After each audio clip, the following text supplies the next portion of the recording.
shout out to my young boy Shems. He's just getting into the market, and so I had showed him what the profits you can make in investing, and he was like, "Man, that's incredible." But also, I took a picture of the gains today because they were negative. I told him like, "There's two sides to this coin." Yeah. But when you trust your research and you trust what you've done and you trust your investments, you don't flinch. You don't even feel it because you know how this works. We said this 2 weeks ago. I remember the date, September 2nd, 2020, when we had a huge pullback, almost like 9%. I'm like, okay, this is a new feeling. This is a new feeling.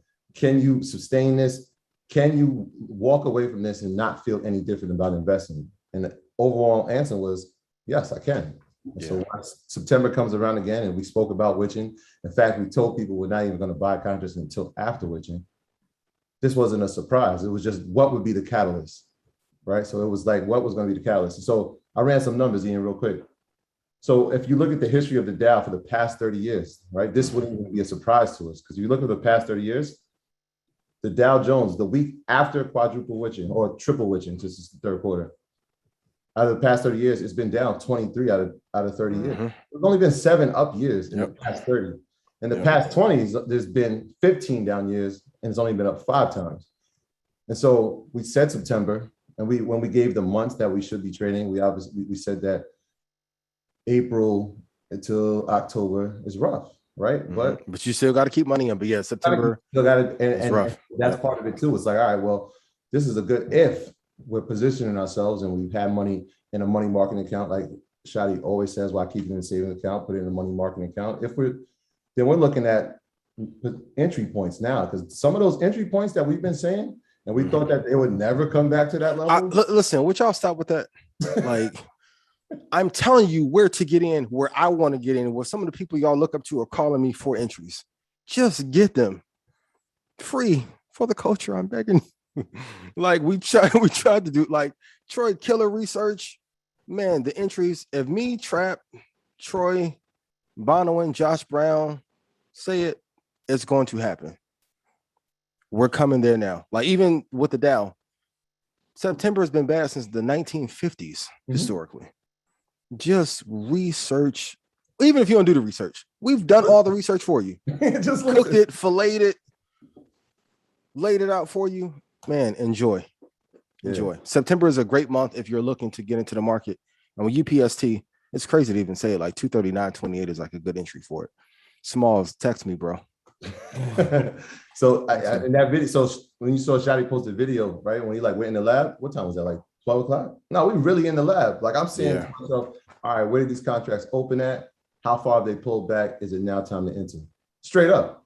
Like he just video recorded because we were on calls all the day, but that's the work. Like that's what we're doing. That goes into it. And so it's like, all right, well, estimation hit the point where I like it for January 24. All right, let's see what happens tomorrow. But we already have money in the money market account ready to invest if it hits our number. It's just about being patient, Syndrome. Yeah, just quickly, I'm asking a question, but yeah, that's something that, even going into last Tuesday, I think, or last Wednesday, I just put a substantial amount of money into my brokerage account just to have it cleared on time and to have it in the money market because we know that around this time, the stock market usually drops. So we can kind of anticipate. We can never, know exactly what's going to happen, but we can make an educated guess on the past. And if you understand the past, you know that around this time, usually the stock market always drops. So you got to be prepared. So I'm just prepared. And I still didn't even jump in today. I just didn't think, but the positions I was looking at, I just felt like it could drop a little bit lower. But now I'm prepared. So it wasn't really a surprise when we saw that stock market drop right now because it's actually supposed to drop. Like this is something that, it historically happens so often. Yeah. Yeah. It's crazy. Like and the people who've been listening to Market Mondays since we started, we went through this last September and it was like, oh my gosh, what are we going to do?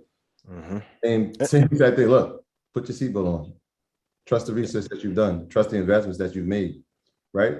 We spoke about it 2 weeks ago. What would your account or your portfolio look like had you not moved at all?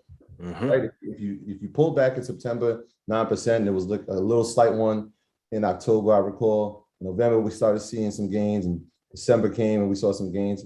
Had you not touched your portfolio, where would it be? And just because the stock market pulls back, that doesn't mean an individual position has pulled back to the point. So SMH, stock market is down. SMH was down heavy today, but it's still only 4% off of its all-time high. Its all-time high was 276, and it's at 264 right now. So, like, just to kind of give you some perspective, if it drops 10%, that'll be 250. So it's still not really that far from its all-time high. Yeah. XLK, it all-time high was at 160. It's at 152 right now. So that's only a 5% drop. It's very similar to SMH. You know, a 12% drop would be 140. Apple's a little bit further drop. Apple's high was 157. It's at 142 right now, but that's 9%. We talked about that 130, 135 range. So that's important too. Just because the stock market, you got to look at your individual positions that you're looking at and saying like, all right, well, 4% still not, it still probably has some more room to fall. Yeah. Just because the stock market was down. So yeah, I mean, we got to put it in context, right? Like NASDAQ pulled back. I mean, I think we sit next to each other. We're like, yo, this thing gonna drop 500. We're going to 500. But even that was like 3%. Yeah. It's not a lot. It's not even that doesn't even qualify as a correction, right? Like it has to at least be between 6 to 20%. Like we're halfway to a correction. So we just got to keep that in perspective.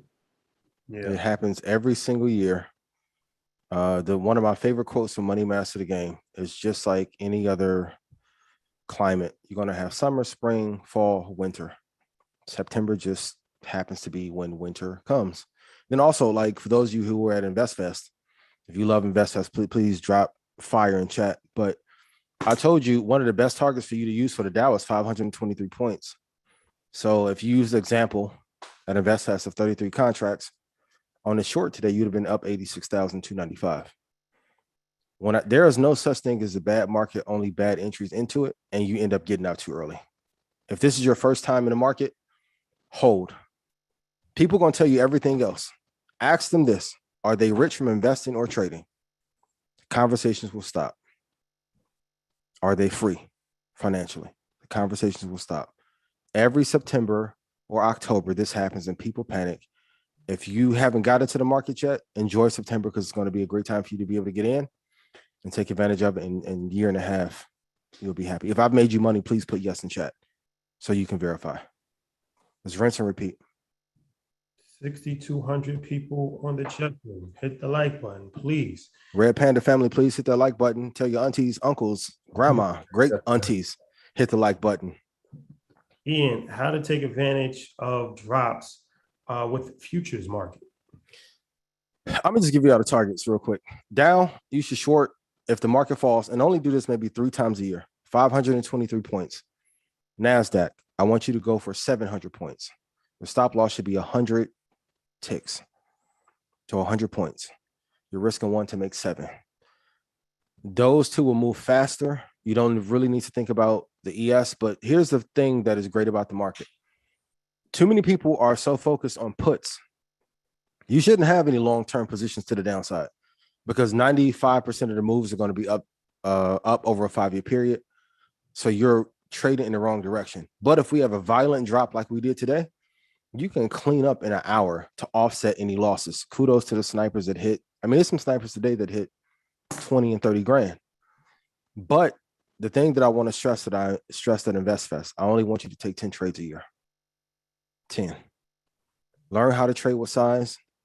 Know how to get the direction right 100% of the time. And then the way I'm able to stay into the market when we have hard drops like this, if I'm able to short the market, I never look at my long-term account to see what Apple, Microsoft, VOO, VUG, VTI, these are scholarships, so write these down, AMD, are doing. So if I'm able to make money when and I'm going to be real, man, I love when the market drops like this. It shakes all these scary ass investors out who haven't studied, because if the market is bloody and you're afraid, it means you haven't put enough time in. I don't want you to buy at a high. I want you to buy when things are at a low. We are at a proverbial low. And in 3 months, you will forget this even happened. Now, if you want to know a day that is identical to today, go to August 24th and August 21st. So August 21st and 24th of 2015. See how that move played out. We are at some point going to get a dead cat bounce off the weekly chart, and we're going to bounce off of it and come back down. Mark off your areas in advance. A lot of people are panicking because what happens in September, you should be marking off the places you want to get in for October. And in in August, you need to be preparing where you want to get in for September. Always planning your entries a month in advance. But if you want to see a day that mirrors today, pull up the data on Thinkorswim from August 20, or you can do it on TradingView. August 24, 2015. It'll tell you exactly what could happen over these next couple of weeks. Let me ask you this. Being that we know that this time of the year, the stock market usually always goes down. Mm-hmm. To reference for next year, is this something that people can play an inverted index play for? I wouldn't do it. I'm gonna be real, because most people don't have the discipline. I know I've told you guys about UVXY before, but if you don't listen, like, you shouldn't hold an inverted index longer than 2 days, because you're betting against the market. The market is going to be up majority of the time. And what's going to happen? Man, Rashad, gotta holler at you, bro. You call Ian a goat, and I'm getting slaughtered. How you the goat? Lost some bread, yeah. Bro, I lost 1,500. I'm like, I didn't tell you to hold it for that long. 2 index, 2 tech, no stress. Listen to me. If someone else made you more money than listening to me, please log out of Market Mondays. Watch how these numbers don't change. I'm begging y'all, please stop making this so complicated. Like, if I'm giving you the Phil Jackson triangle and we got Michael and Kobe, we're good. So what? Bill Winnington missed 1 shot. We got it on the next rebound, baby. Like, it's not that complicated. The part that makes it tough is people alter a recipe. Like, imagine if you went to Coca-Cola, I was in Atlanta, like, and you finally went in and got the formula from the vault, and you like, I'm gonna add some pepper and chives to this because my grandmama loved pepper. That's not the Coca-Cola formula. Just stick with it. If you're gonna do an inverted index and you're gonna trade it, great, hold it for 2 days max. But anything more than that, you're going to tear your account up. And the inverted index is betting what the stock market is going to go down. Yes. The index that goes up when the stock market goes down. Right. So like a day like today, if you had a Dow, I think at its peak intraday was down 970 points. Mm-hmm. Like if you had an inverted index, then you would have made money because obviously it dropped 970 points. But like I said, it closed at 660. Down 660. Down 660. So that's it. And that's another thing is that we always preach about not falling asleep at the wheel. And so I always stress to people some of those indicators, right? Like we watch the VIX. And so if we've been watching the VIX, we've been slowly seeing that VIX creep up out of the teens, up into the 20s. Today, I could think up to 26. And so we keep an eye on that because we know that means it's the volatility. It's very important for people. A lot of people just tune in for the first time. So what is the VIX? So it's the volatility index. And so it shows you how the market is moving. If the number gets higher, the market is reacting. Yeah. Right, how the market is reacting. So if you see those numbers creeping higher, usually in that range of 10 to 20, well, 10 to 15, I don't even want to say 20 because it's up there now. It means that there's pretty like some steady movement inside the market. And we saw it creeping up inside the 20s. I know last September we hit 42. Last October it hit 47. Last March it hit 80.85 on the VIX future year. 0.85, right? On the 13th, all right, when the world closed, it was like, all right, well, there's going to be some extreme volatility. We saw it shoot up. Another thing that we always talk about is the fear and greed index, and I know there's something you brought up. So it's hit 21 right now, right? And we know when we see fear, we feast, right? We don't panic. We're finding our positions. We waited for these moments. That's why I said investing takes extreme discipline. And so, yeah, you might have to wait 5 weeks. You might have to wait 6 months. What is the fear and greed index? It measures the ratio of which people are fearful about the market versus super optimistic. Yeah, right. But it's very important because we can't take it for granted. We can't look over it. Somebody's doing this for the first time. We can't take it for granted that somebody just automatically knows. Somebody's doing it for the first time. And so that index goes from 0 to 100, right? And so the further you go to 100, that's extreme greed, right? If there's extreme greed, usually there's going to be a pullback because people are oversaturating the market, they're overbuying. When we see extreme fear, that obviously the number gets lower. If it gets to 0, please buy. Shout out to everybody who bought those 1 and 2. I was gonna say if we go under 20, this might be a point, like that might be the trigger point. I think we might have mentioned that. Like I think 8.5 is a great play. Like, but if it ever gets like, put all the money you can in. If it goes to 0. That means it's extreme fear. Mhm. And this is why it's so important to be ready. Like we always, right? And for context, the VIX, my bad, Troy, go ahead. My bad. No, go ahead. I was just gonna say it's the same thing in life. Like we don't have to get ready; we stay ready. Yeah, So, the last time the VIX was this high, like was at a frothy moment like this was January. It was at 35. It went on a 6-month run of being down. I'm going to tell you, like, okay, so the crystal ball is shining bright. We'll probably get back to 19 within 3 weeks. It's nothing to worry about. If you are afraid of Apple, Microsoft, AMD, NVIDIA, Costco, Home Depot, write these down because you want a scholarship. VTI, VOO, VUG. Please sell them to me. Please DM me at the Master Investor. Sell them to me. You're going to be upset in a year. I'll take all the shares off you. Smalls, call me next time too. There you have it. There you have it, ladies and gentlemen. My graduates from my school being Forbes, bag drop. Bag drop. A mic drop, bag drop. Bag drop.